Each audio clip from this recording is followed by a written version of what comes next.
the Raiders are I favored was by 2.5 against the Steelers. Are we on Sunday Night Football, man? Are we sure? Why did he itch his pits? That was a weird way to get excited. I was fucking itchy. Woo! You were like getting hyped up and then you just itched your armpits. That was crazy. Cause we way too high for you. Tripping like we got too much on. But they got love before us. Cause we staying all night long. Yo, when we walk in the club, you better believe we know what's up. Got these girls a little trance. Throwing rhythm in the dance. Good morning, good afternoon, and good evening. Welcome back to another rendition of the Bros and the Berg podcast. We thank you so much for joining us for another week of all your favorite hot take sports discussions. And I don't know why Connor's acting like a really stupid mime during my one thing I get to do on this podcast. No, you weren't. It is the only thing you contribute in general. Yeah, legitimately the only thing I bring to this podcast. One of my friends was driving me home from the dinner that we had, and I was making the outline, and he was like, "What are you doing?" I was making the podcast outline. He's like, "Do the other two do anything?" And I was like, No, they don't. Hey, I'm keeping up with the pick'em, and I occasionally give draft and or tier list ideas. Yeah, that's Ryan. What do you do? Not shit. I need to start keeping up with our NFL bets to see how we're doing there. I've not been keeping up with that. Yeah. We'll get that added in. I would put out some of like the Instagram reels or the YouTube shorts, but Connor records all that stuff like on his end, so I don't really see any of it. Connor, why don't you zip that and send it over to Ryan, and maybe he can put some of that together, you know? Some little TikTok content, you know what I'm saying? Yeah. I just have you post them. Like I edit them, I can just have you post them. I can fuck around, maybe find out. Anyways, after we got distracted for the upteenth time, even before the podcast started, wherever you're watching us, listening to us, YouTube, Spotify, we appreciate that. Please follow, subscribe, follow all of our social media at the Bros and the Berg. Your support means the world to us. Once again, we are in the middle of football season and the end of the MLB regular season, and just got a lot of sports headlines and stuff that we want to talk about and get off our chests. So, Connor, what's our first topic for today? Thank you for doing all that, Ryan. Thank you for doing the intro. We're going to get into it. We've got a lot to talk about. First, I will mention, obviously, if you're new here, subscribe, like, comment, do all that jazz. We need some of that engagement. You know what I'm saying? So hit the like button, hit the subscribe button. Connor and I are never getting engaged, so this is the only kind of engagement that we can get. I believe in you guys. I believe in you guys. We are working. We did promise previously. We are working on our 100 subscriber special. We're kind of working out the timing and stuff of that. We have conflicting schedules over the next 2 weeks, so we're trying to figure all that out. It's mostly my fault. I'll take the fault. Yeah. It's mostly my fault, but we'll get it figured out. We will get it figured out. We will be bringing that to you soon. Obviously, I mean we're growing pretty decently, so we're past that 100 subscriber mark at like 135 right now. So we're just gonna keep. Shit's gonna go parabolic, brother. That's what I'm saying. saying. We're gonna hit 200 before we get the video out for celebrating the 100. That's our new goal, guys. If you get us to 200 before we get the video out for the 100, we'll let the mile. I was gonna say we'll actually just let the YouTube comment section decide what our celebration is. They can tell us to do whatever they want. Dude, shout out, but we get some of the weirdest comments on our the shorts that we get. Shout out my guy talking about his toes curling eating cold donuts. That was wild. We love y'all. We appreciate everyone who has ever commented on the channel. Actually, except if you're mean, because Ryan hates people that are mean. It was definitely Dave on his burner with the toes curling eating a donuts. Put some money on that one. We basically have one of Connor's friends as our moderator too. Like he'll stand up for us. Like when we clearly make a joke and people get butthurt in the comments. Like Ahmad's just our moderator for all of our social media. It's fantastic. He's just trying to butter us up for his fantasy trades. God, they're so bad. He does. All right. That's not in. Damn it. Gotta go. You're going to go back. You're going to see my face, contemplate if that's something I want to say, and I do this and just mouth fuck it, and then I just say it. Fuck you, we ball, for real. I think so we're going to get into the sports here. We are going to talk about college football, and we have some one headline to talk about, and obviously we're going to review this past week and then preview this next week with the pick'em stuff that we do. First and foremost, Colorado played Colorado State this weekend. Very clearly, Colorado's double overtime victory against Colorado State, which ended in the early hours of Sunday in most of the country, drew 9.3 million viewers to make it the most watched late-night college football game ever on ESPN. Never would I thought a couple years ago that Colorado State at 10 p.m. Eastern time would have been the barn burner that it was. I mean, good.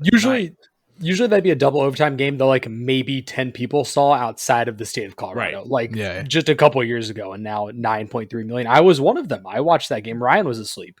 I think I stayed up. Our dad was one of them. Yeah, that's kind of very crazy. much schlumped. So we'll talk about that right now. Actually, if you did not catch that game ended up being a 43-35 double overtime victory because Colorado much more competitive than a lot of people anticipated. Go ahead. I have a bone to pick with Colorado State, and it's not to do with the Travis Hunter hit, which I'm sure we'll talk about eventually. Listen, you go second in overtime. Colorado already scored a touchdown, and you score the touchdown to get within a point. You go for 2. There is absolutely no reason you kick that extra point instead to a second overtime because you know you have to go for 2 in the second overtime anyway. So why not just do it in the first overtime when you have a chance to win the game right there? When you are the worst, when you are the less talented team on the road in overtime where you don't even think you're supposed to be in that position, you go for 2 every time. And they probably wouldn't have been in that position if they hadn't busted Travis Hunter's liver. I think it's it was his liver because people were saying it would have been worse had it been a spleen, I believe is what I saw. Jeez. I didn't see the extent of it, but obviously if you don't know what we're talking about, there was a pretty nasty late hit on Travis Hunter that was just completely unnecessary. It was just no reason for that hit, and obviously he was out of the game and he was injured, and now he's going to miss a few weeks due to that injury. Definitely was not a football play. No, it was not. Not at all. Other headlines in this game. Shedeur Sanders obviously having a great game. Shiloh having a pick 6. So the two kids of Dion really having breakout games here. And it was needed in a game that I don't think a lot of people really expected them to need that. I don't know if you guys saw the video of Dion talking about how obviously the Colorado State coach talks a little bit of crap about Dion, and he'd be like, "Oh, they went and made it personal," like the whole video or whatever it was. Why do these coaches keep saying shit? You've seen Deion Sanders as a player, he lives off of the trash talk. Yeah. That is his shit. Why do you even play his game? That's it. Yeah. I don't get it. Did you guys see the video about him ranking his sons too? And he's saying the Shiloh moved up because of the pick 6. That was so funny. That's very Dion. He's like, all y'all rank your kids behind their backs. I just happen to do it out loud in front of the entire country. But Colorado State though covered that 24 points like a blanket. They've played well. Obviously without some of I think there was 1 or 2 plays that were definitely questionable. But outside of that, they played very well. There's no denying that. As Robbie said, the less talented team would sometimes, when they work harder, sometimes they're in those positions, but they did not end up winning. So we're gonna move on from that. We're gonna cover some more. I'm gonna cover kind of the most interesting ones. Florida State beating Boston College 31-29 in a game that I thought Boston College was going to have a chance at in the last drive. Yeah, Ryan and I bet on them to cover, so we were just consistently. And actually, it's an alt line cover. Yeah, we did. Brutal. We did. We had that. Actually, at one point they went. So we had them at minus 21 or 20 and a half, and they went up by 21 at one point in the second half. We're like, oh, we got it. They're pulling ahead, and then that did not happen. They won by 2. That's rough. Yes. But on the road, hostile environment. It was their red bandana game, which I guess is apparently a very big deal for Boston College. I mean, it is a big deal for what they're celebrating, but they actually get good fan turnout for that when they usually don't. So hostile environment, but you got to pull out some of those road conference wins sometimes, man. They can be tough. Yep. Yeah. Moving on to the next interesting one. The Big 12 continues to crumble as Kansas State loses to Missouri 30-27 in a game that we made fun of the line for this past week. And Vegas knows something that we don't. Clown us. Just simply clown us. 61-yard field goal for the win, which is a hell of a kick for a college kicker. Yes. SEC My mother gave me all-time a lot of shit for picking against Missouri. Deservedly so. That's her alma mater. So she was like, that's what you get for betting against Missouri. I'm like, you know what? You're right. It is. That's fair. Yeah, that's a fair point. Let's see. Moving on here, another kind of interesting one. Games that were a little bit closer than they should have been. Georgia beating South Carolina 24-14. Only a 10-point game there. I mean, Georgia obviously gets the win there. I never really felt like they were in trouble in this game, but again, I mean, only 24 points, and you're the number one team in the country against. They were down 14-3 at the half. Yeah, I mean, yeah. It's I don't know. More of like you don't think they're in trouble because the talent gap is so big that they can, like, at any time when they get any kind of momentum or decide to turn it on, they can win that game easily. Yeah. It's just they just were asleep at the wheel for like the first half. I am curious how that game would have turned out had it been in Columbia, not Athens. Yeah, it would have been like a home. Yeah, not being at home, I think would have been a little bit tougher there.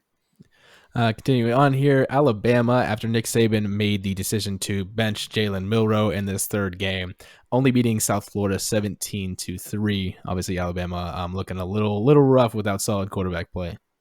I was all for the benching. Yeah, he had a couple of games to show it. Saban thought we needed to change.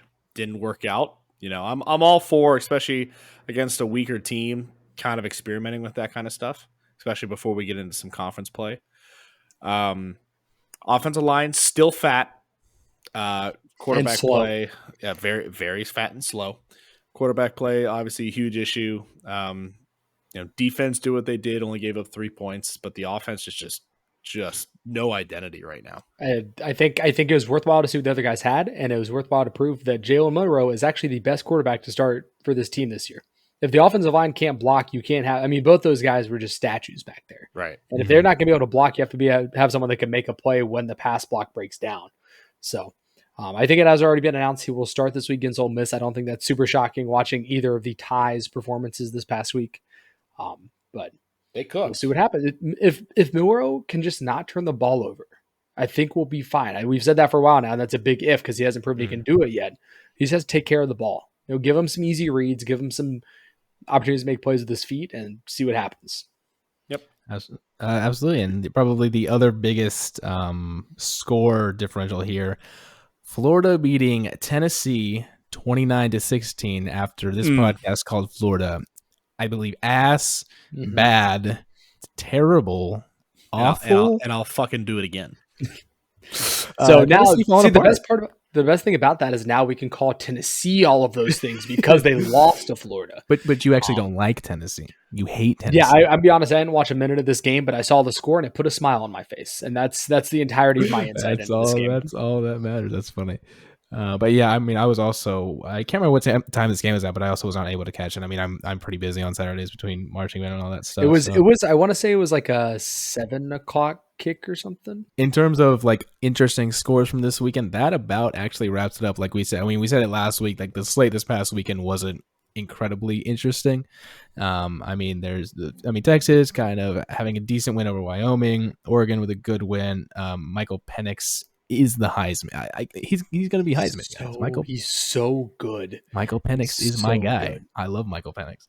But outside of that, nothing too crazy. Penix, if you will. Yeah. Oh, nice. So yeah, we're going to move in to this next week. We're going to move into the week 4 college slate. Obviously we have the 5 pick'em games. So we're just going to do that right now. Robbie, go ahead and introduce our pick'em slate for week 4. Absolutely. Let's start with our current standings. Damn it. My fellow co-hosts here actually both positive last week. Both Redheads coming in at a 3-2. I believe it's Connor's first winning week of the year. So shout out him. I'm really proud that he's started to turn it around here. But they're both coming in at 7-8 through 3 weeks. We're close. Almost back over 500. We're getting there. I had another 4-1 week because I'm just him. And I'm sitting at 12-3 right now on the year. So doing pretty well, but it'll all crumble at some point. Crumble at some point. Yeah. Fade the fucking bros. Honestly. So our first pick'em game of the week. These are just in time slot order, I believe. I just picked the games that I wanted to pick because that's how it goes. First game up, we have the Ole Miss Rebels visiting the Alabama Crimson Tide, coming off of 2 rough weeks for Alabama. Ole Miss has looked pretty solid, has a good win against Tulane. coming into Bryant-Denny with Lane Kiffin as a head coach and Pete Golding as the defensive coordinator, who, if you remember, was the Alabama defensive coordinator for the past few years. So, fellas, what are we thinking here? Connor, Ryan, what do you go got for first. us? No, Ryan goes first. I went first. I went first every time last time. But this is our alma mater. I want you to go first. Fine. I'm going with the Alabama Crimson Tide. Jalen Milroe is back behind center. I think that's the right choice by Coach Nick Saban. I like that Saban wanted to see what he had with the other two. But I mean, obviously, you don't really know how someone's going to play until you put them in that kind of environment. I mean, see, the championship where he took Jalen Hurts out and put Tua in. But obviously, like you guys said, Jalen Milroe proved that he was the best one of the quarterbacks. I think pretty easily. So I think I agree with Robbie. I think his biggest thing is he just needs to not turn the ball over. I mean, you need a guy who's mobile because that O-line isn't nearly as good as I think a lot of people anticipated that it would be. Go ahead, Rob. So I thought on Jalen Milroe, obviously a lot of people were concerned, you're benching him right after a tough loss that he didn't play great in, obviously, but he was definitely not the reason that Alabama lost that game. Right. Is it tanking his confidence to be benched, or is it raising his confidence knowing now, damn, I am literally the best option that we have, and I can go out here and just ball? Because there's no way we should see Ty Buchner or Ty Simpson ever again the rest of this year. I think it really depends on the personality. I think Sure. for like some of the other quarterbacks that we've previously had, like Jalen, right, that would light a fire. He's always been the doubted guy. Even Mac, right, he was a more emotional leader, but like I just don't know enough about Milroe to really say for certain. I would hope it lights a fire under his ass. I mean, like here's the keys of the kingdom, kid. You got a lot of people you're following, right, for starting NFL quarterbacks. I mean, it's a lot to live up to for anybody, and the expectations for the season are already as low as they can get. Right? It's the lowest that I've seen since I went to school there. You have nothing but to prove people wrong at this point. No one's expecting anything of you anymore. Correct. So it'll be really interesting. Currently, the line for this game sits at 6.5, which is just a disgusting line. Personally, I do think Bama wins this game. I think Ole Miss's defense is not great. They gave up like 25 points to Georgia Tech. I think our defense is able to contain them a little bit, but I think it's a little bit more of like a low scoring affair. I think the under 55.5 looks good to me. With the, I don't even know if Bama's going to cover 6.5. It's going to be a close game, but I do see the Tide pulling it out by a possession or maybe a little less. Yeah, I agree. I think the defense for Alabama is the difference here. They played really, really well last week. They seem to be getting better with each week that comes along. Yep. They've been exposed by Ole Miss the last couple years on defense. I remember a game a couple years ago in Oxford where we gave up like 50-something points and barely eked one out. I think they want to get back at Lane and show they can shut them down. I think the defense does just enough to get an Alabama win. Yep.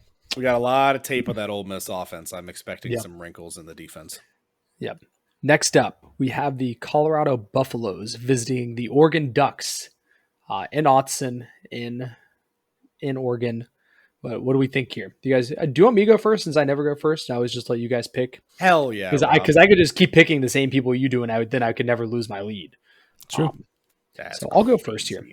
I've obviously been the biggest Colorado bandwagoner here since week one. Only wanted to pick him week one, picked him again the next week. Been all over it. Travis Hunter being out and being on the road in Oregon is enough for me to pick against Colorado this week. You're missing your X factor on both sides of the ball with him being out. It's a tough environment. Oregon, I think, is not played as well as people expected. Obviously struggled with Texas Tech, but they have a home game. I think that Oregon gets it done, and Bo Nix and Shadur Sanders have a great battle. To the minus 21 is disrespectful to Colorado big time. Yeah. Yep. But I do think Oregon gets the win. Agree. I think probably Connor's going to be on the same page with us. I think a lot of America kind of feels the same way. Oregon is still the more talented team. I'm interested to see how Deion gets his team ready for the best team they've played all year, and I don't think it's really close.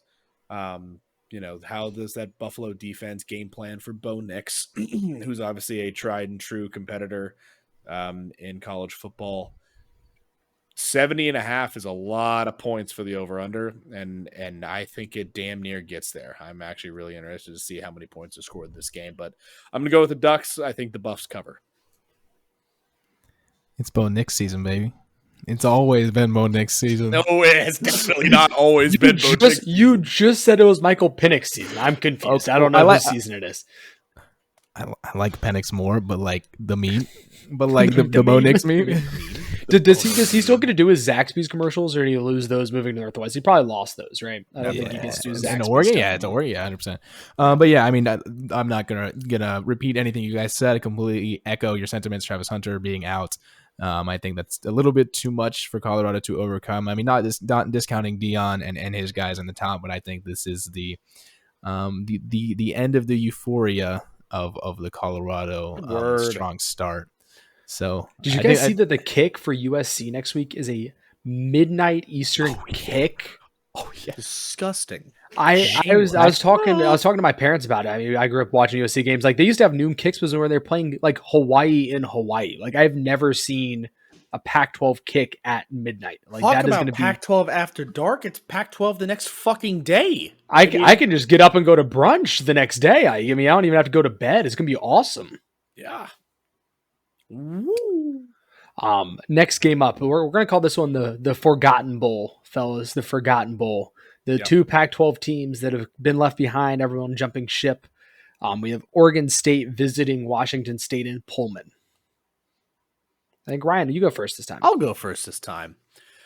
Man, I've been high on the Beavs this year. They've looked good in all of their games. Haven't had a ton of competition. Granted, early in the season, played a little bit of cupcakes. DJ has not done well taking the ball. I think that's the biggest knock so far in this Oregon State offense. Their running game has looked great with Martinez averaging like over 7 yards a carry.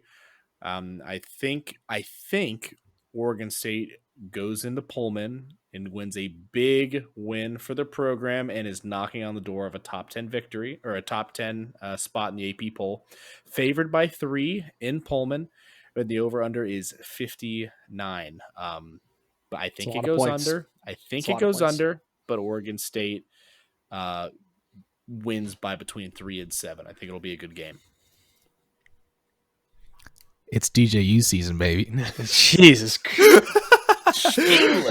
It's all about the Pac-12 quarterbacks. I mean, we knew this coming. The Pac-12 does have some damn good. We knew this, but we knew this coming into the season. I mean, we knew Penix was great last season. Nix was good. I mean, we knew the DJU was going to be good. Is this the best the Pac-12 has been like since the USC dynasty? Like this has to be the best the Pac-12 has been since then. On the sunset of the Pac-12, they say not so fucking fast. Bro, I wish that there was like a Pac-12 tournament where we could just see all these like the 4 quarterbacks go up against each other and just be the biggest shootout ever. Like it would just forget the last week of the season, just cut it out. Let's just do a playoff for the Pac-12 championship. Yeah. Give me USC, give me Oregon, give me Washington, and I guess Oregon State. No, Colorado. Give me Colorado in there. I got to see Coach Prime in the playoff for sure. That's what I'm saying, wild. Dude. It'd be like the old school like Big 12, like the Oklahoma State Texas Tech like 2014 shootout 70-70 games. Like it'd be that kind of. Everyone is just hammering the over on a 72-point line. Like, I can't wait to see USC start playing some of these teams because the point totals are going to be just disgusting. Oh yeah. Speaking of not so fast, damn it, not so fast, my friends. The game's in Pullman. There are 2 really, really spooky places to play in the Pac-12, and they both have to be playing in this game. However, only one of them is at home. Obviously, Washington State's big win is against a Wisconsin team that struggled a little bit with Georgia Southern this past weekend. I think at home, I've seen DJU play enough football to know that he's not an overly good quarterback. You can say it was Clemson, but the guy just doesn't really know what's going on. Because they're at home, give me the Cougs to pull this one out in a really, really close one. I agree. I think the Cougs do have the advantage in the quarterback position. That is for sure. Yeah. Next game up, one of our favorite teams to talk about, the Iowa Hawkeyes, going into State College. There it is. To play the Penn State Nittany Lions. I don't think that this is even like a discussion. Close. No, I think that Penn State like wipes the floor with Iowa. Yeah, this like is not going to be a good game. Penn State to me has been one of the most consistently good college football teams throughout the entire season. Like obviously, you know, this last game we kind of saw a little bit of Colorado's weaknesses, and especially now with Travis Hunter. Obviously Georgia hasn't shown a lot on offense. Obviously Bama's kind of on the downfall. Texas isn't relatively super consistent. I mean, Florida State didn't look good in this past game against Boston College. I feel like Penn State is one of the teams that is in the top 10. So just to change up some of our picks here, because I don't want us all picking the same teams for 3 of the games. We're gonna audible to a different game that I think will be a much better game. Connor, you mentioned it earlier. We have Florida State coming off of a win, but a definition of a struggle win for sure. Visiting Clemson in Death Valley, a nice noon kickoff for you on ABC. How about that game, Connor? What do you think about Florida State Clemson? What do I think about Florida State Clemson? Does Dabo get it done against the Seminoles is the question. I'm gonna pick Florida State here. I think that Florida State has a bounce back week. I think even though the Clemson's at home, like I said, I think Florida State has a bounce back week. I think that Boston College, I think it was just a rough week for them. I don't think that's what Florida State's team is, especially, I mean, if you look at how they played against LSU, that's a fully functioning Florida State team. And I think they can get back on that track. But obviously the Boston College caused them problems for whatever reason. I don't think that happens again. I think it's a good bounce back week for Florida State, and I think they take it at Clemson. Vegas knows something. Oh, God. Damn it. Vegas is plotting. And what didn't we do last week, Ryan? What didn't we do last week? We did not listen to Vegas last week. We didn't listen to Vegas. Vegas has Florida State as a 2.5 point favorite in Death Valley as a 4th ranked team in the country going against an unranked Clemson team that got embarrassed week 1 against Duke. Give me the Clemson Tigers at home. I hate that. I hate that pick as well. The Clemson Tigers at home. It's a noon kick. What did we see Florida State do against BC last week on a noon kick? Shit the bed. We're also talking about traveling from Tallahassee to Boston versus traveling from Tallahassee to Clemson, South Carolina. That's a little bit different travel arrangements there. Don't remember asking. Thank you for your contribution. Your pick is wrong, Ryan, and I'm gonna tell you in 2 words why it's wrong. That was me. Yeah. Jordan Travis. No, you're a big Jordan Travis guy. He makes plays that I can't believe he's actually doing it. And he's been there for so long. He's been playing at Florida State for so long. Correct. He should be the best player on the field, and he will be on Saturday. He'll do enough to get it done and drop Clemson to 2-2, fellas. That's tough. Holy meat ride. That was like more than me and Kirk Cousins. Okay, Michael Penix Jr. I do love Michael Penix Jr. I have so much to say about Kirk Cousins later on, but we'll get to that. Oh, Jesus I have Christ. so much to say. All right. Anyways, boy Klubenik over there in Clemson. I'm not sleeping. I'm not sleeping on him. He looks like he's sleeping when he's in the pocket because he doesn't know what the fuck he's doing. Florida State's pass defense has been a little bit spotty at times. Their front 7 is very good. I'm interested to see how Clemson takes advantage of that secondary. Bro, Clemson couldn't throw the ball on fucking Duke. What do you mean they're going to be able to throw the ball? They are cooking now. Jesus Christ. Anyways. The game of the weekend for sure. College game day will be there. Replay of a last year matchup that was pretty good. We have Ohio State visiting Notre Dame in South Bend, Indiana. Someone else go first. Ryan, go ahead. So you make another wrong pick. Okay, dude. Just disrespectful to your co-host. Crazy. Just have to throw it out there. Don't need to break this one down. It's really quite simple. Ohio State hasn't looked great all year. Notre Dame's 4-0. They're at home. Damn it. Give me the money line on the Fighting Irish. I haven't gotten to say it not so fast the entire year. I'm so basic. The money line on Notre Dame. Simple. Robbie? You know, we just talked about listening to Vegas, and we know that Notre Dame has looked like a better team this year. But let's review Notre Dame's schedule to this point, fellas. Let's look at who they've played. Yeah. We got Tennessee State. Banger. We got Navy. Yeah, we do. They kicked. We got NC State and Raleigh. That's a little tough though. NC State's not very good this year, and we got Central Michigan. I mean, they might as well have just played 4 middle school teams. I'd care as much about their 4-0 record than playing 4 middle school teams. Not that Ohio State's schedule has been any better. I was about to say. Not that it's been any better, but Notre Dame's not out here playing fucking like good teams. Like they're playing the bottom barrel they usually play. On the road, they're still favored by 3. I think Vegas knows something. I think this is an awful, awful game. Like just low scoring, really bad, not really going to be very entertaining. But I think that's how Ohio State is somehow going to pull out this game, especially because everyone thinks Notre Dame's going to win, which means I have to fade everyone and take the Buckeyes. Not so fast. That's why I had Robbie goes like, "You're welcome." I am also taking the Notre Dame Fighting Irish, and if you learned anything from the podcast, fade the bros, but I'm going to take the Notre Dame Fighting Irish. In the games that I've seen this year, they actually have looked a lot stronger than I think they have in the past. As you said, their schedule hasn't been anything special, but obviously Ohio State hasn't either. I just think Ohio State's looked really weak over the past 4 weeks. Correct. I think if you look at Notre Dame as a football team, both on the offensive side and the defensive side of the ball, they just look like a more complete team. They go out there, they know what they're doing. Do I think they're the top 5 team in college football? No, I don't think they're top 5 team in college football. But I don't know if I can make an argument right now that I feel like Ohio State is top 10, and I think I would put Notre Dame around that, maybe that borderline area. I think Notre Dame's a better football team. I think Ohio State suffers a little bit of a fall from grace this year, and I think I'm going to go with Notre Dame in this. But who's going to be the best player on that field, fellas? Say it. Doesn't fucking matter. Marvin Harrison Jr. is going to be by far the best player on that field. He's mid. Just give him the ball. It doesn't really matter who's there. Just get him the ball. But that does it for Pick'em this week. I was a little bit worried looking at the lineup that we're going to have a lot of chalk from all of us. So I'm glad to see that we're picking some different teams here and there. So Connor will be sure to get out the graphic this week. I will do it this week. I will be on a bus and I will have some time, so I will definitely do this. Perfect. There we go.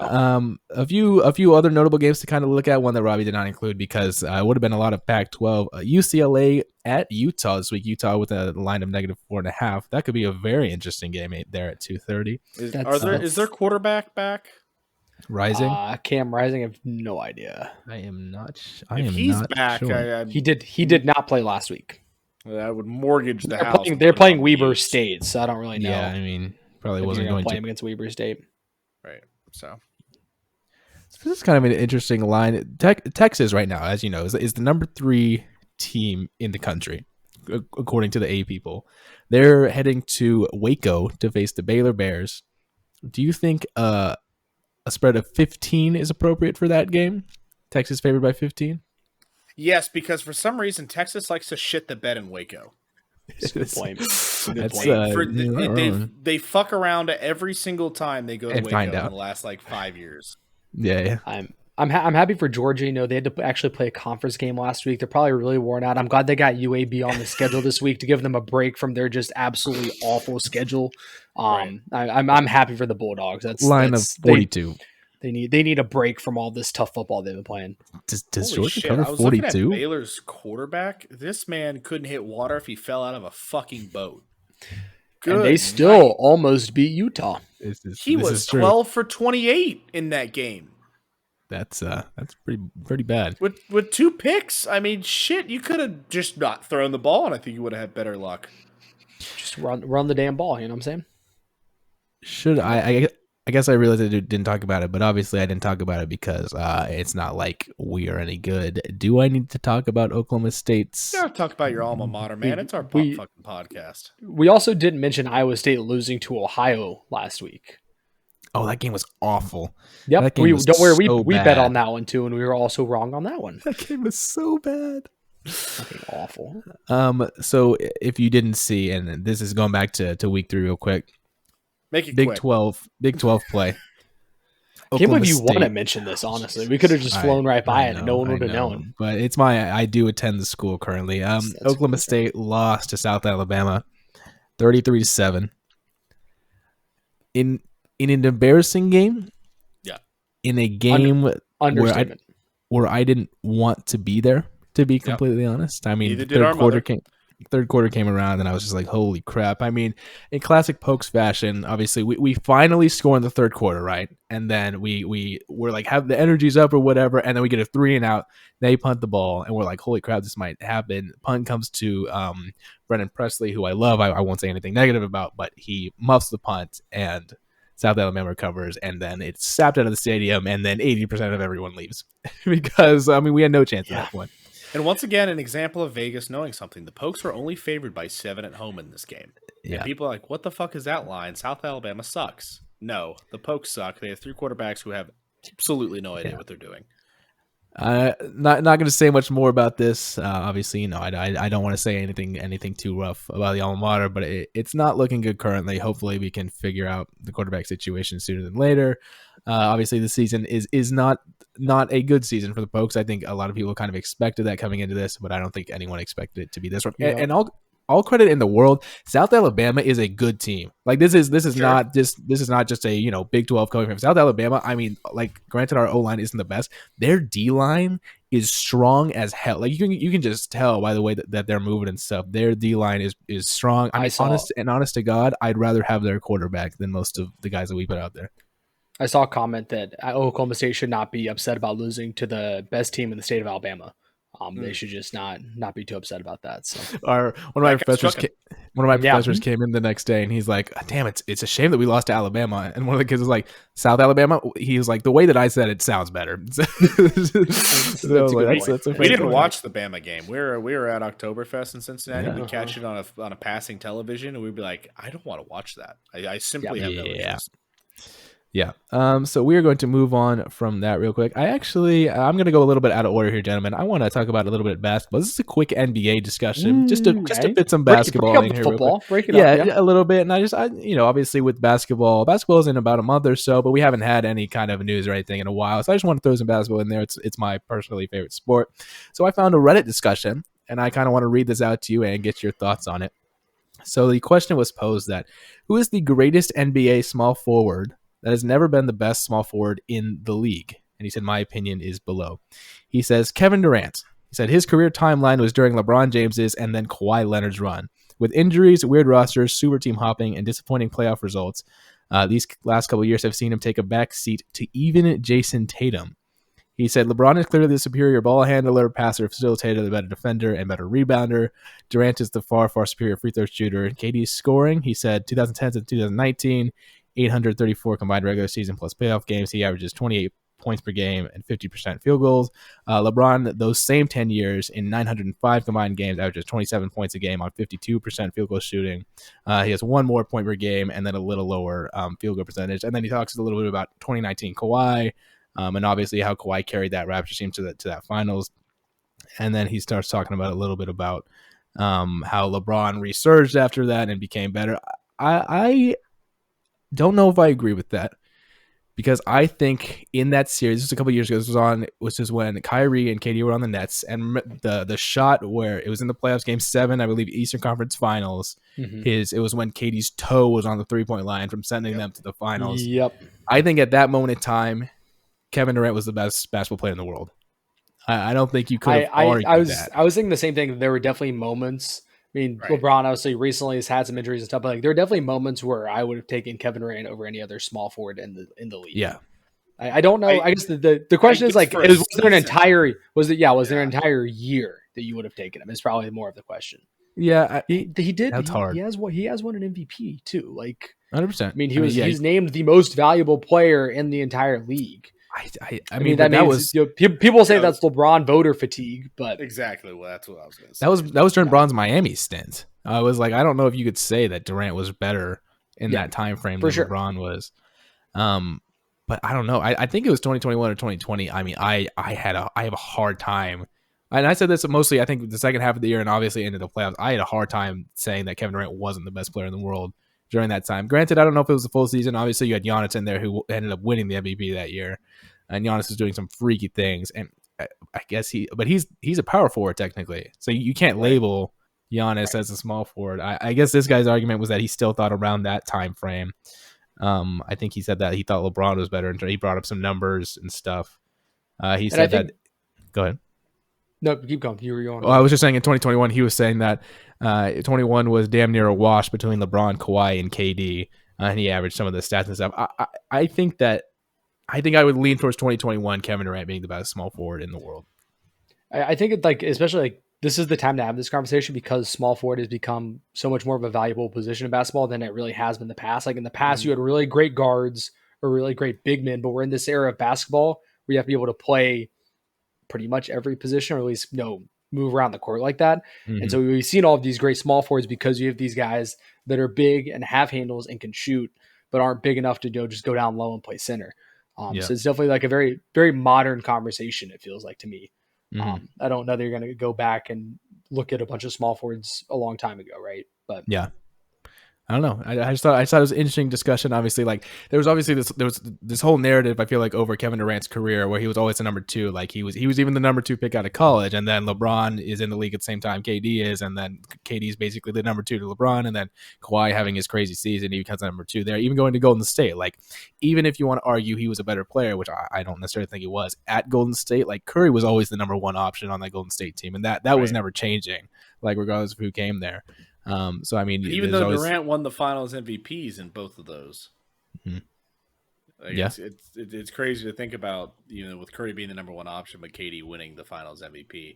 But Kevin Durant, like you said, for multiple stints throughout a season, would be the best player in the world. I mean, he definitely is a guy that can get hot. Even now, there are very few. Probably a list on one hand that I would want that would compete with like KD for like a one-on-one shot. Oh yeah, aliens coming to the world. Yeah, KD. Someone's got to take a shot. I mean, KD is one of the first names that comes to mind, right? So just in that kind of vacuum, right? Like he's probably one of the best in the world. So I don't know. It's an interesting discussion for sure. I think purely like eye test wise, you could argue that Kevin Durant is arguably the best scorer of all time in terms of the amount of ways that he can score the ball. I think Kevin Durant, I mean, obviously being 7 foot tall and being able to shoot like that and being able to move like that, that's never really been seen before. Like LeBron's not 7 feet tall. I mean, most of the guys are Dirk is 7 feet. He couldn't move anything like KD can. That's what I'm saying. And I feel like the discussion of the best scorer of all time is always very recently has always come back to Kobe Bryant because people want to keep Kobe up there and like say, he's just a great scorer. Maybe he didn't do all these other things as well. Definitely didn't facilitate the ball really well. Yeah. But I mean, I would agree. I think let's be honest. If you take KD's physical abilities and put it with Kobe's mentality, you have the best basketball player ever. It's up there. I mean, yeah. Where would Kevin Durant rank all time if Twitter hadn't been invented? Thoughts? Tough scene for KD. That's tough. I mean, so we can't have any burners like at all. No, he's got 6 accounts with blue check marks minimum. My guy would be out here having burners on like fucking MySpace still. He somehow. will, I don't know how you would do that, but after he left. Okay, so I hate Russell Westbrook. Do you think KD has a Reddit account? Because he could get into some arguments on Reddit. That would be a spot because it's all anonymous too. So he really could get into some arguments on there. I mean, he's been so open. I've seen him like some real kind of foul shit on Instagram. Yeah, it's a good point. He's super. KD's a closet Redditor for sure. I think he's super open about like responding to fans. I mean, he does it on his like main account, on his public. But we know that he has burners too. He loves to have his burners. Yeah, 100%.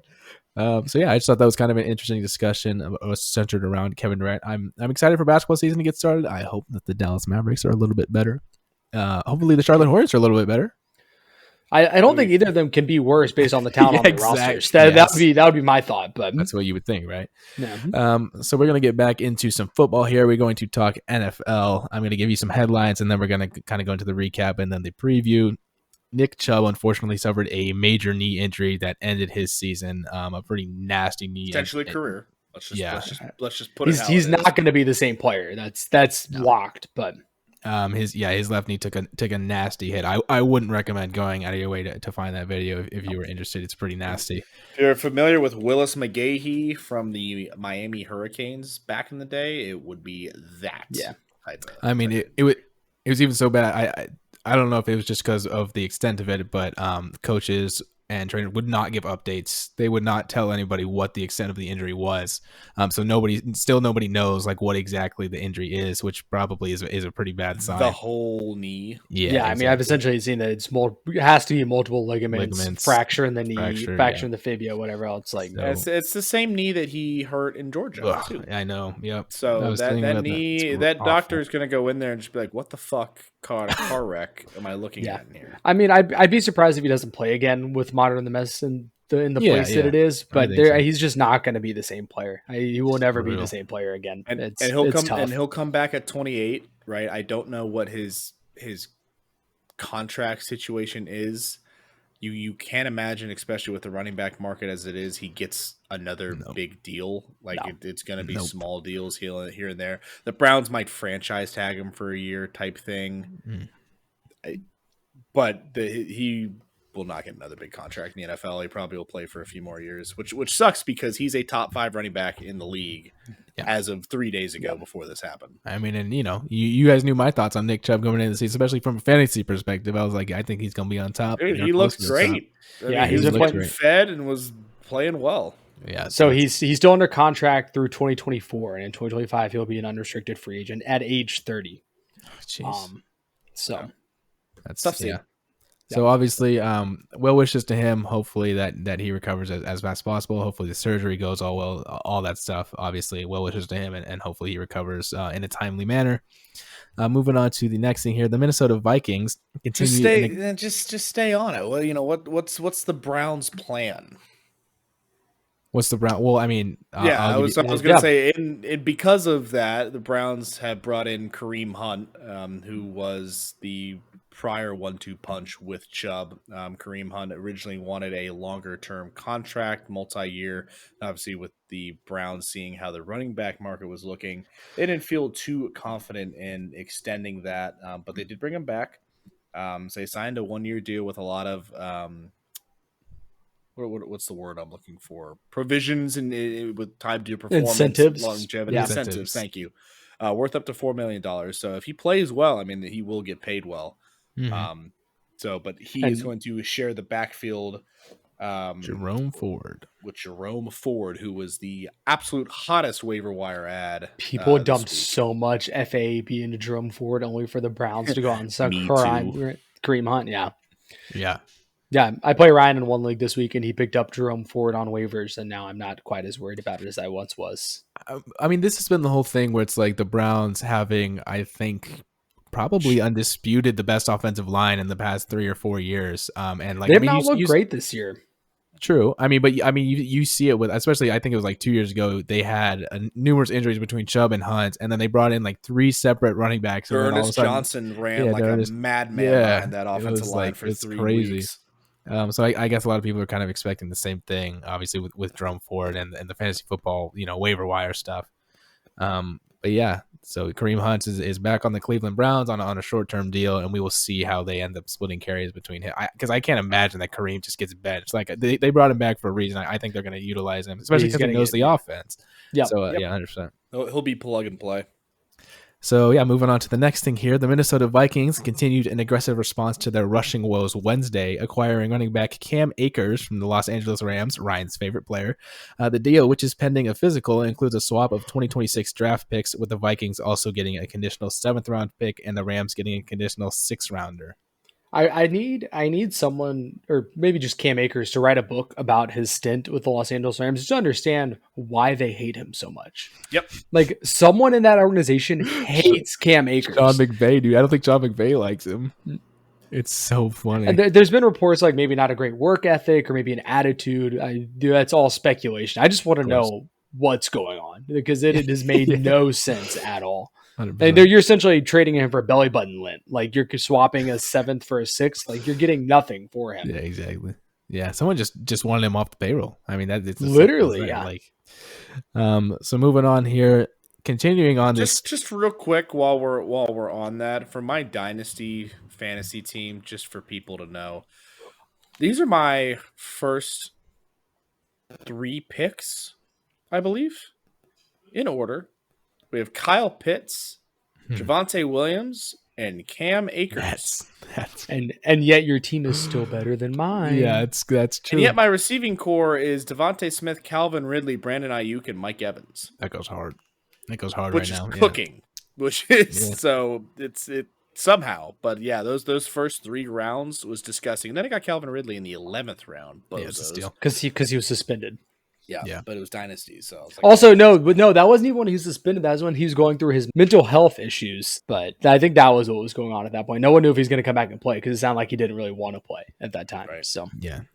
But yeah, so moving on here in a story that's had some ups and downs and kind of a twist and turning story. The Las Vegas Raiders placed defensive end Chandler Jones on the non-football illness list, according to the league's official transaction wire, as the 11-year veteran continues to work through what has been described as a personal matter.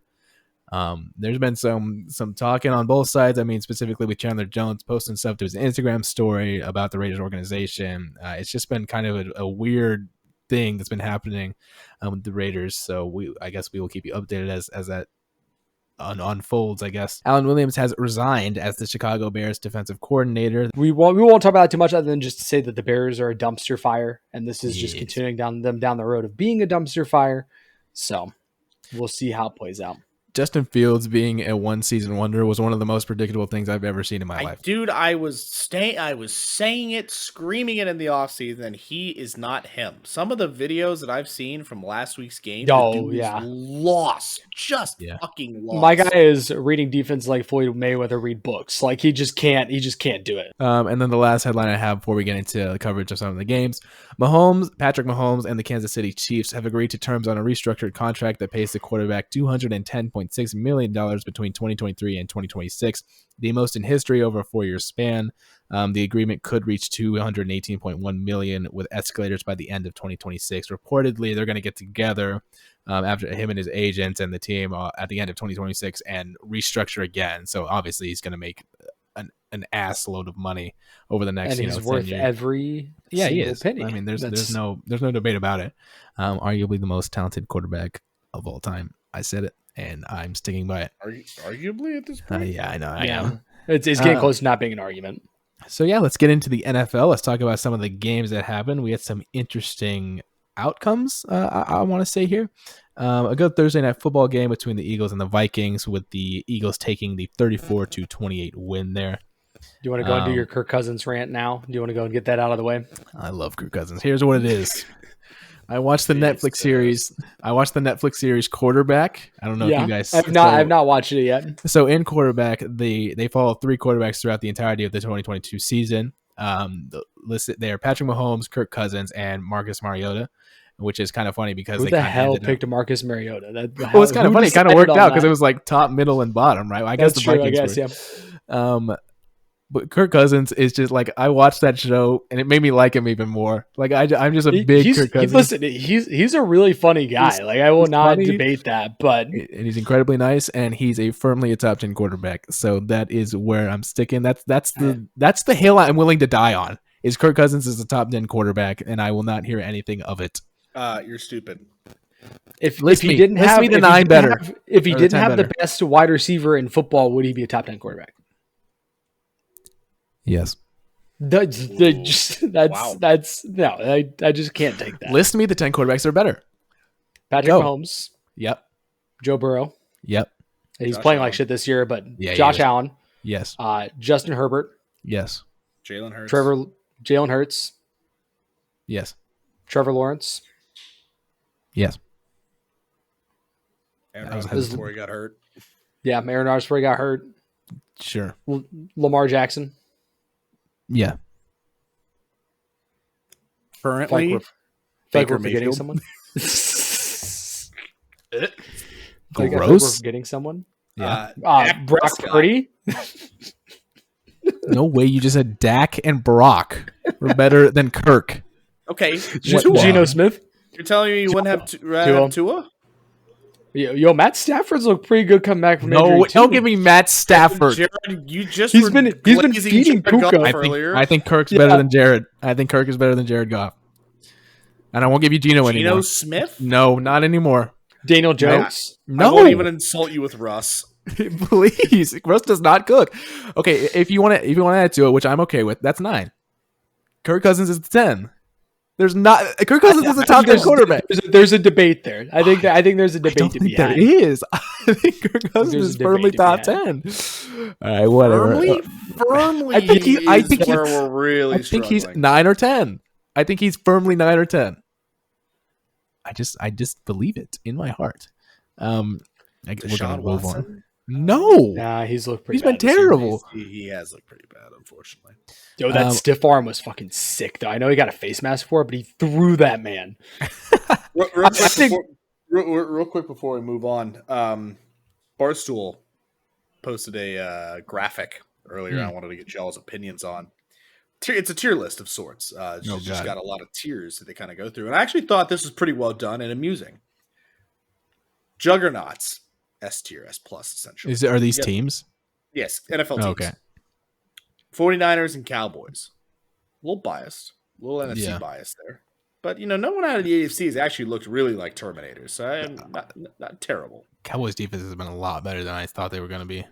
I knew the defense was going to be good. I knew they were going to be good. I didn't expect this good. Yeah, I was thinking this was going to be a big cat tier list, and it is. Okay, continue.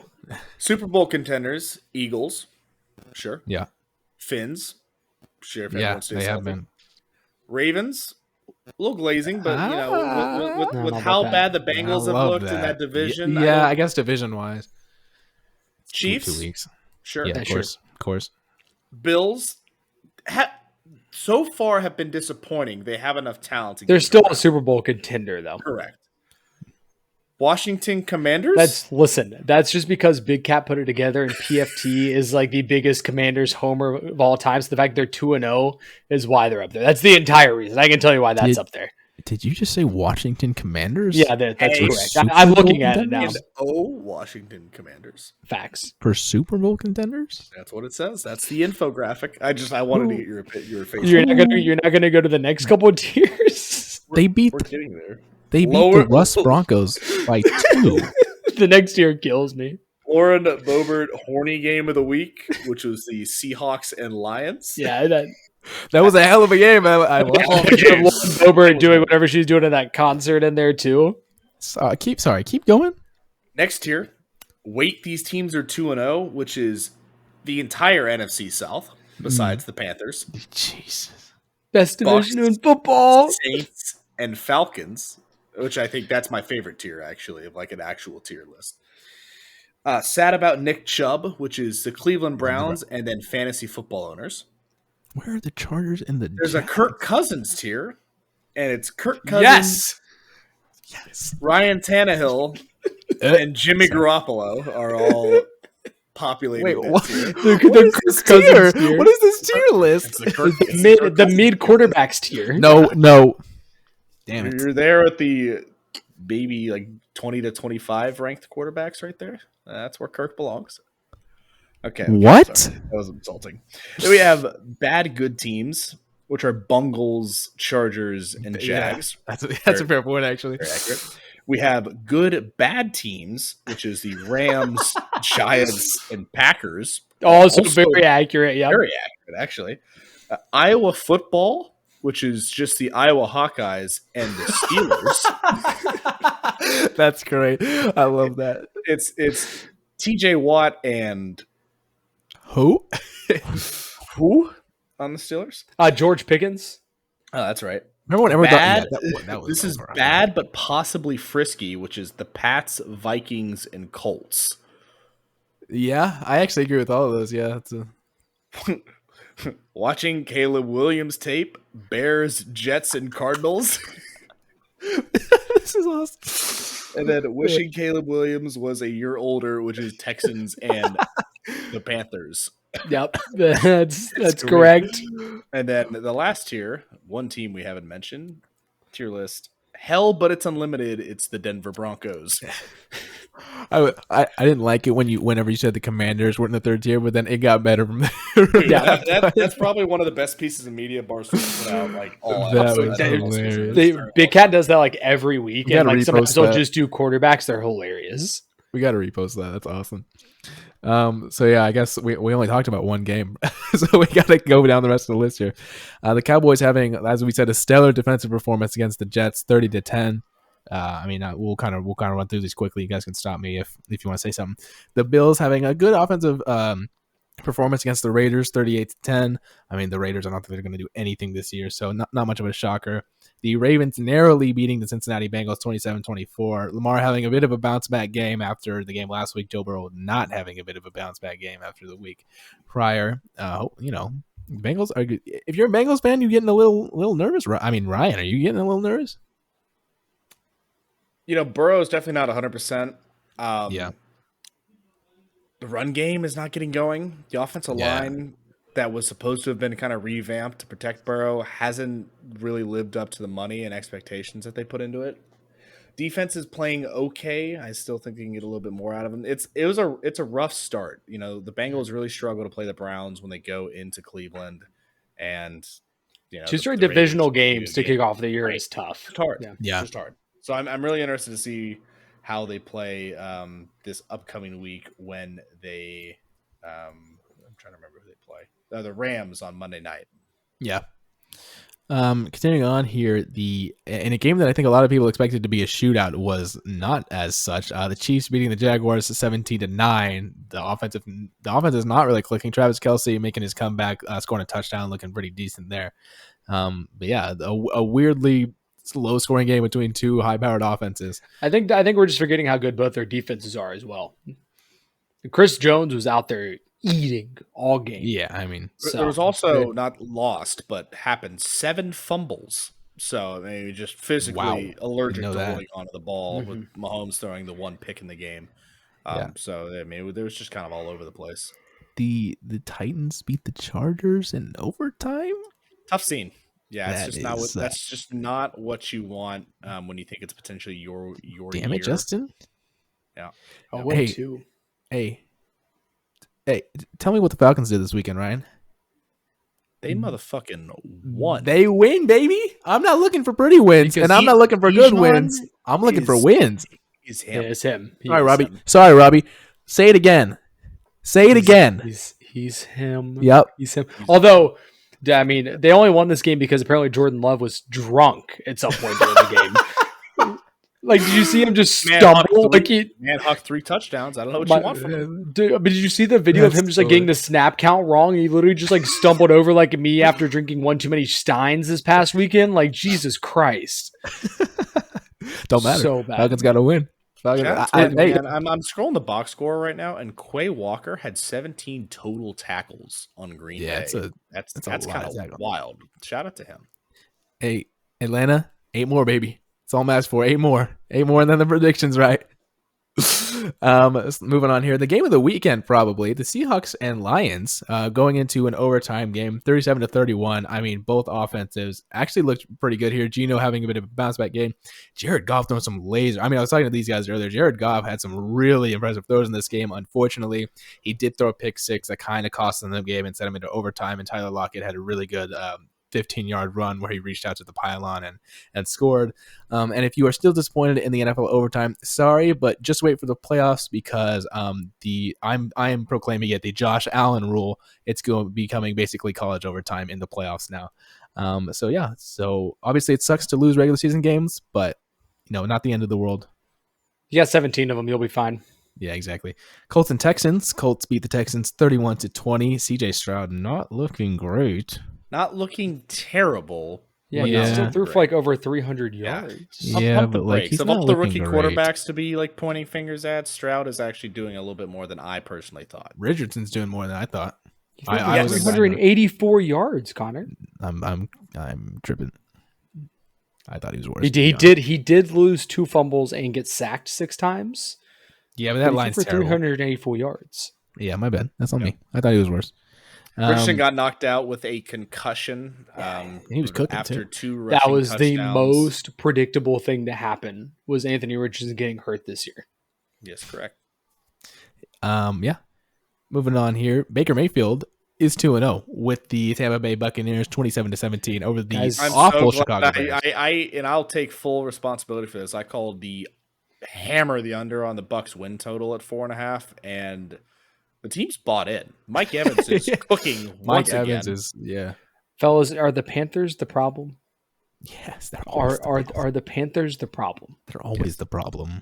We can say, but now Matt Rule's gone, so I can't even blame it on him anymore. Yeah. You wish Baker's taking care of the ball. He had a 75% completion percentage, over 300 yards. Mike Evans had 170. And Baker's just like, fuck it, Mike down there somewhere, taller than all of the Bears secondary. The Bears are 0-2, absolutely floundering. Our buddy put in a $50 bet on the Bears to not win a single fucking game this year. He's a Bears fan, by the way. Yeah. It's funny because there were reports a few weeks ago that the Bucs were essentially open to any trade request that involved Chris Godwin or Mike Evans. So, and now that they're winning, they're like, hold on a second. But the crazy thing is, the rest of the division is somehow also winning. I know. Yeah. Didn't we talk about before the season how awful this division was going to be? Didn't we? The Panthers are holding up their end of the bargain. Yeah, they played each other. Besides, the Bears here, but the Bucs have two. The Bucs have 2 out of division wins. Okay, the Bears. The Bears don't fucking count. The Bears don't count. The Vikings was very surprising. Yeah, it was very surprising. The game that I want to talk about because Ryan's butt was clenched. The Arizona Cardinals lost to the New York Giants 31-28 in a game that I thought the Cardinals were going to win. Ryan's winless prediction still alive. Cardinals are still winless, but barely. Yeah, the Giants. Robbie, your NFC East predictions. I think it clicked. I think it clicked in the second half of that game. Clicked in the second half, even though Saquon's out now. Yeah, they might have won, but at what cost? Come in. What's the problem? Matt Breida. Yeah. So yeah, we'll go down the rest of the 49ers narrowly beating the Rams. Why are the Rams like good, and why is Puka Nacua here? I hated hearing him called Pookie Bear, but he did win me a fantasy game this week, so I'm buying in. I'm buying into Pookie Bear.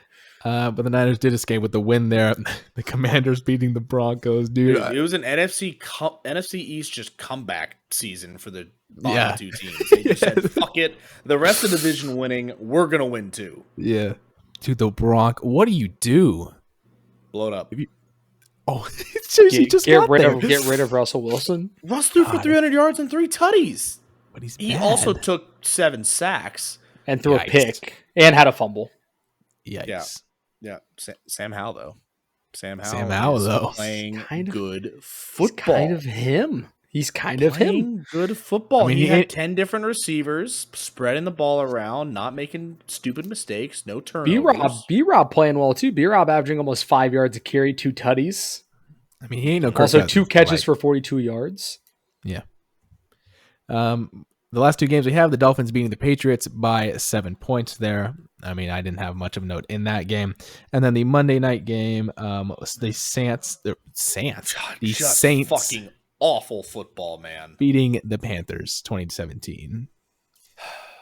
Robbie is in shambles. Here's what I'll say. The team around Bryce Young is just really bad. It's just really bad. And Bryce is like just a little bit off on his throws. Like there's a couple throws that he probably should have made. He's like overthrowing the receivers. Like they're not like, but that's his thing. He's not sailing them into defenders' hands, right? He's not making the throw quite on the money where it should be, but they're asking him to make some difficult throws. He's not quite there. I think he's looked okay. I don't think this is going to be the year. I think we'll start to figure it out midway through the year and start to play better. But I'm not upset with the Bryce Young pick yet because the team around him is incredibly bad. A lot of people want to blame a lot on the offensive line, but the Saints front seven is actually really good, right? So I think there needs to be a little bit of understanding with that. And the Panthers defense played pretty well, right? You're throwing to the ghost of Adam Thielen, DJ Chark, who does. I think will be hurt. I think he's still getting back from injury, so he'll be back. He'll be all right, but. Miles Sanders, I think, is also a little bit banged up. Chuba's played decent. But, it's tough for a rookie quarterback out there. He also can't see over his big boys because he's just kind of short. Yeah. I don't buy into that. Drew Brees was short as shit, too, and he was fine. Bryce Young is shorter than Drew Brees. Yeah. I think Bryce Young's like an inch, maybe 2. So yeah, I actually got somebody on because we're playing intramural football. Actually, our first game is tomorrow night. Wish us luck on that. You know what I'm saying? But someone compared me to Drew Brees. Are you playing quarterback? I am playing quarterback. Who the fuck would sign up for you to be their quarterback? Damn, that's tough. Sorry, Connor, I was rude. I retract. Damn it. You just need me at tight end, bro. He's right. Gabe Gosney's our tight end one. But our coach keeps telling him that he hasn't made the practice squad yet. So hopefully he gets called up before the game tomorrow because he's sick. We need him. He's part of the team for sure. That's what I'm saying. I know, and we might have him on the live podcast I talked about. We'll talk about it later. So we're going to move on here into the Week 3 preview for the NFL. We're not going to cover anything except for the our favorite over-unders and our favorite spreads. I've got mine pulled up here, so I can actually go into that right now. I'm going to go with my favorite spread here. The Dolphins are favored by 6.5 over the Denver Broncos, and the Denver Broncos are terrible. So I will be taking the Miami Dolphins because Tua's cooking, that whole team is cooking, Tyreek's cooking. I saw that line as well, and I was like, that doesn't feel right. It's Miami. There's no way Miami doesn't win by a score, right? Please, I keep saying that, and Vegas keeps proving me wrong, but right? Please? And then I'll take the over-under one too. Robbie, would you mind reminding me what the Chargers-Vikings over-under was? It's 54. Over. I know that is a relatively high line, but the Chargers have been putting up points on the board both of their games. Kirk Cousins is my favorite quarterback in the league. Therefore, he will go over on the point total. I'm taking the over for that game. So once again, the Dolphins-Broncos spread, and I will be taking the Chargers-Vikings over. You want to go next, or you want me to go? I'll go. Okay. I'll go. Since I'm not going to pick it from the same game because that's kind of lame, I'm just going to go with the Bears-Chiefs. We've got the Chiefs favored by 12.5 currently. And the line, or the over-under, is 47. I'm going to take the under. The Bears can't fucking score. The Chiefs are going to be up by 30 at halftime, and they're just going to take their foot off the gas. That's what's going to happen. Connor, remember the thing that we talked about with the NFL lines last year when the line was like under 10 or whatever. Yeah, when the line is bigger than 10 points. Yeah, the under hits like 65% of the time. That's pretty wild. Yeah, so we're going with the under because it's 47, and the Bears sure as shit are scoring like 10 points. And in terms of just spread, I happen to like. I'm going to be a fucking bandwagoner. I think the Cowboys cover 12 in Arizona. I think imagine the Cardinals win this weekend and Ryan's prediction goes wrong against the Cowboys. Imagine. It's not going to happen, but imagine. And part of me is making this prediction because this would be such a good clip if they fucking do this. Clip it. Cowboys win by 2 scores in Arizona. Dobbs is going to be just harassed all game. That offensive line is terrible. Front seven's going to feast. They won't be able to stop Pollard. So Cowboys cover and under on the Chiefs-Bears game. Fellas, I think it's about time we got a dog on the board. You know what I'm saying? We got an underdog in here. The Raiders are favored by 2.5 against the Steelers. Are we Sunday Night Football, man? Are we sure? Why did he itch his pits? That was a weird way to get excited. I was fucking itchy. Woo! You were like getting hyped up and then you just itched your armpits. That was crazy. Anyways, I'm gonna take the Steelers at plus 2.5. I think they're gonna win the game outright. I can't believe that the Raiders have points. My over under. I'm gonna take the Bills and Commanders at 44. I'm gonna take that over. Yeah. Sam Howell's been playing well. Obviously, the Bills are going to put up some points. I'm going to take the over there. 2 pretty good defenses, but I think the over is going to hit. Nice. In terms of the NFL, that is going to be it right now because we need to kind of move along here. We are going to get into the MLB, some baseball and the MLB standings. I got one headline for you real quick. It seems like it's the same headline every week, but it's a little bit of an update. Shohei Ohtani has finally undergone surgery weeks after he suffered a torn UCL in his pitching elbow, but it's unclear what kind of surgery he underwent. The surgery is expected to allow Ohtani to hit by opening day in 2024 and return to pitching at the start of the 2025 season, so Shohei Ohtani will not be returning to pitching next season. He already cleaned out his locker in Anaheim, too. He just cleaned it out. It's all gone, so... Sad. Might be a sign, might be just be a sign that the season's over, but I think he's just on the done. way out. I think people might be reading into that a little bit too much. Gonna read into it too much. Yeah. So that's the only headline I have. And Ryan, we're gonna swing it over to you for the MLB standings. Sure. I had a couple of headlines as well. Brewers reliever, excuse me, his name was just J.C.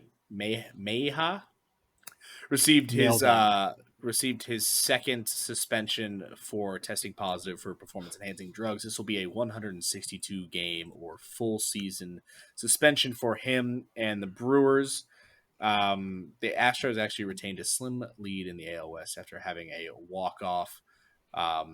And shocking news, the Rays are making postseason plans without Wander Franco. Don't know why ESPN wanted to put that out there. Like, that man was fucking coming back to playing professional ball. Exactly. It was really slow night in the MLB news. But we're just going to talk about the people that are actually going to make the playoffs. So shooting it over to the AL East, we've got the Baltimore Orioles and Tampa Bay Rays already locked their playoff chances. Baltimore is holding a 2.5 game lead over them currently for the actual division.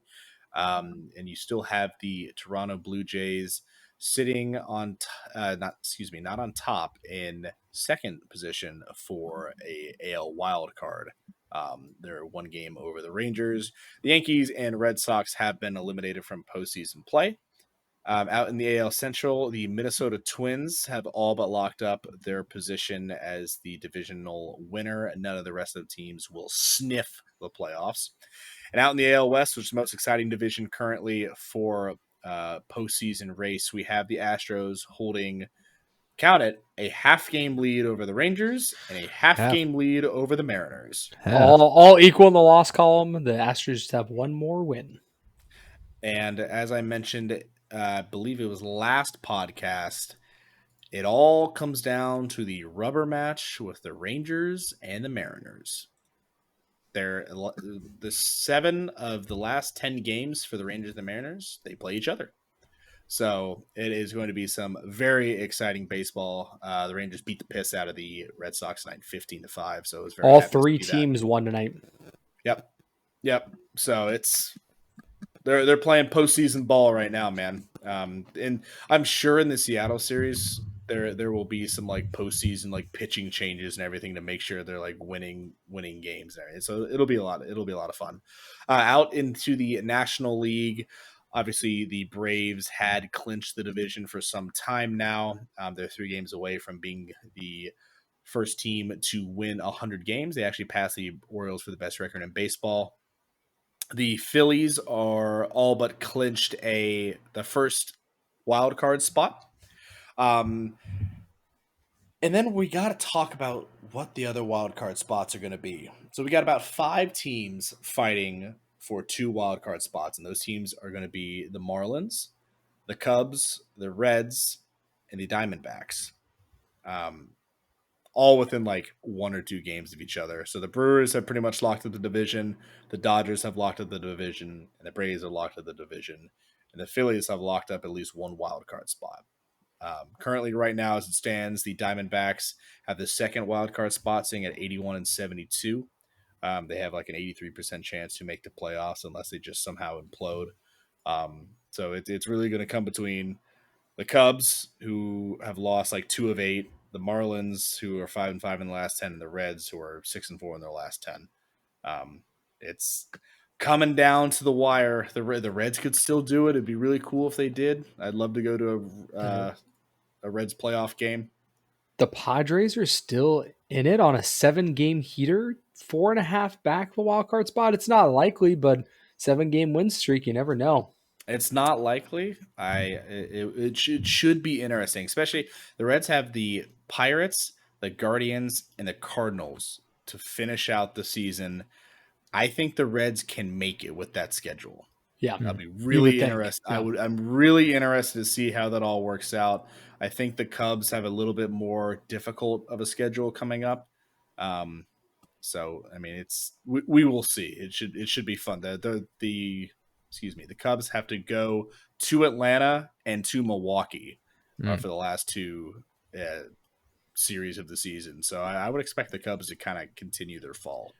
The MLB posted a basically a graphic of if the postseason started today, like kind of what it would look like, and the Rangers matching up against the Twins in the first round, and then if they win that, they would play the Astros in the second. That'd be a little fun apartment battle between me and Gabe there for the Rangers and Astros second round of the playoffs. I potentially might even fly down to Atlanta to see like a postseason game for the Braves. I think that could be a lot of fun if the Reds somehow miss out. That's a good point. Speaking of the Braves, Ronald Acuna getting very close to joining the 40 and 40 club, which only has 5 previous members. However, he might be able to join the 40-70 club, because I think he's at 67 total. So in bases right now, he's at 39 home runs. No one's ever done 40-50, and this man might do 40-70. So just an insane season, and apparently like still neck and neck with Mookie Betts win MVP. Yes, which is insane. But I love Mookie Betts. Hey, dude. Mookie Betts and Kirk Cousins, the 2 guys, and Michael Penix Jr. And Michael Penix Jr. God, what a trio! That turned me up. Say that.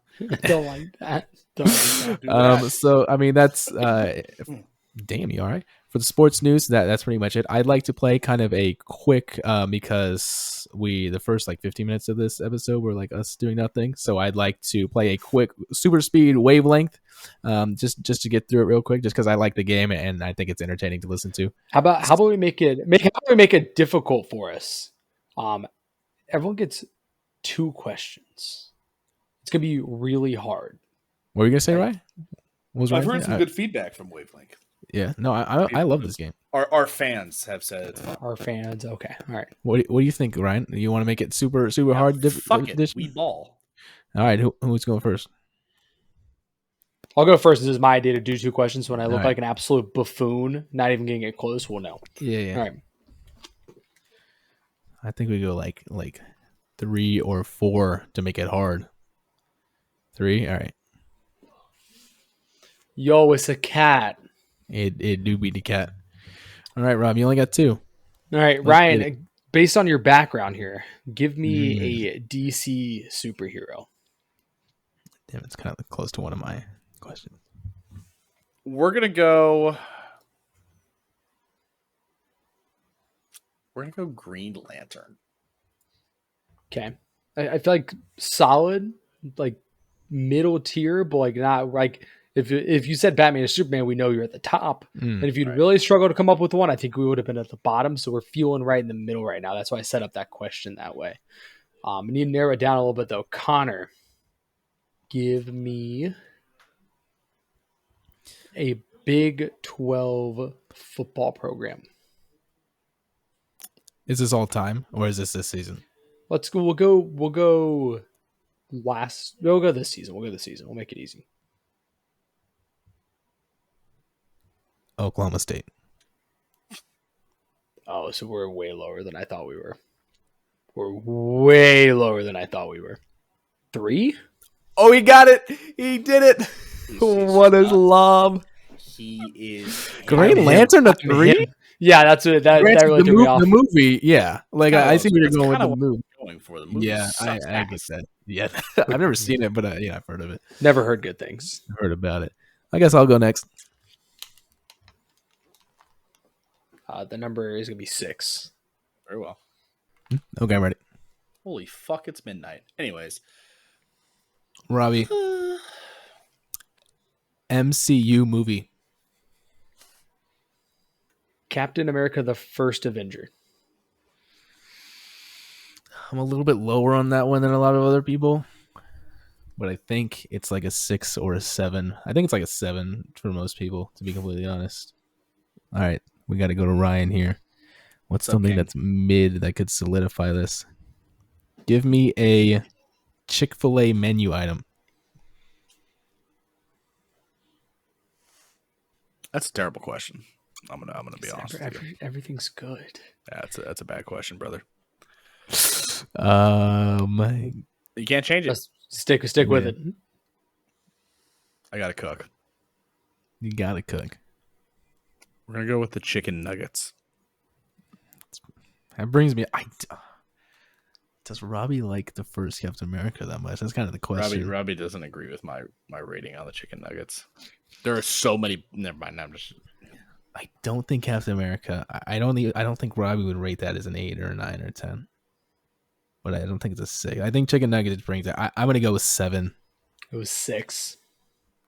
Dude, I what the fuck do I say for 6 Chick-fil-A? I would have said fries. I don't think the fries are like anything overly spectacular. Yeah. They're good, but like they're not like phenomenal. Like the chicken nuggets are fucking delicious. For me, dude, chicken nuggets for me at Chick-fil-A are the worst like chicken item on the menu. Really? Oh, I would rather have those over the fingers. The strips go kind of hard. I ain't gonna lie. The strips I like the nuggets. I like the nuggets. I don't care. You could have gotten like grilled nuggets. Yeah. That might drop me down even more. I don't know. They're good. I don't think they're anything like spectacular. I'm so we were close. We were close. No, you were close. You're right there. You're right between the right two numbers. I think we go 9 because it'll be hard for him to narrow it down between like a 9 and a 10 for 2 questions. All right, Robbie, give me a Tuscaloosa restaurant. Buffalo Phil's. Ryan's face lit up. Ryan wants some goddamn Crimson Hot Wings right now for real. Crazy. My brother in Christ, that's a 10. And not for the food, but for the vibes. And how many times I fucking went there. Connor, give me your favorite Usher song. Damn, I haven't listened to Usher in a minute. Like I had a big Usher phase for a while. Oh wow. Damn. I'm gonna go with I think he knows. I'm gonna go with Moving Mountains. Oh yeah, we are in the 9 or 10, and I don't think it's fucking 9. Let's go with the 10, baby. Damn it! It was a 9. It was a 9. I specifically said Beefles because we love Beefles, but like inherently the food is like nothing crazy. We just really like it. That was the reasoning there. I thought like would be like a 10 Usher song, and so that's why it's like I love Moving Mountains, but I thought or OMG something like that. Get crazy. I got horny. Yeah, I should have thought a little bit more. You started thinking about chicken wings and just lost all composure. Yeah, I threw. That's an actual throw on me, guys. I really do apologize for that. Damn, Ryan really loves chicken wings, man. It's kind of. I didn't realize it before. Hey, I should have known from that one time that you made like homemade like garlic parmesan and barbecue wings or whatever, and you were tearing into that stuff. You know what I'm saying? So was Dad. The fuck? Dad tore those up. Come on, boy. Hey, he's lost like 80 pounds. Get off the man's back. Oh, I mean, I'm glad he was there tearing them up with me. Yeah, I'm good. All right, well, I think that's it. I got some lasagna chair at the moment. Oh, I love lasagna. Damn it. Not that. Anyways, for myself and Ryan and Connor, thank you for listening. Please go like, subscribe, comment, whatever you want to do on our social media. Go nuts. We appreciate you listening. We'll be back with some updates about our 100 subscriber celebration shortly. Yeah. Be on the lookout for that. But thank you for listening, and please gamble responsibly. See ya.